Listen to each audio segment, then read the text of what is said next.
Hello everyone. We are excited to introduce a new update that will make your e-invoicing process smoother and error-free. Let's take a quick look at our new UOM mapping feature.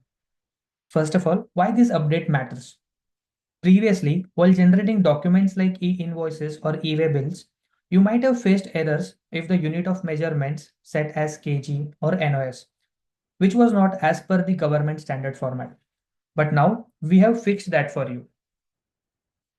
To map your UOMs, you just need to go to all modules, go to settings, click on inventory, click on unit of measurement. Here, you will see the list of all the UOMs you have created in your system. Just pick the UOM one you want to map. For an example, the unit I have added is kg. I will click on this edit option.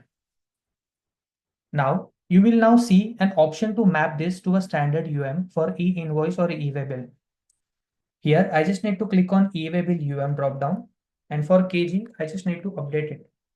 Once done, click on save. That's it. Now, even if your e-invoice still shows kg in the document, the system will automatically map it to kilogram while generating the IRN or e-way bill as per the government norms. I hope you find this information helpful. Thank you.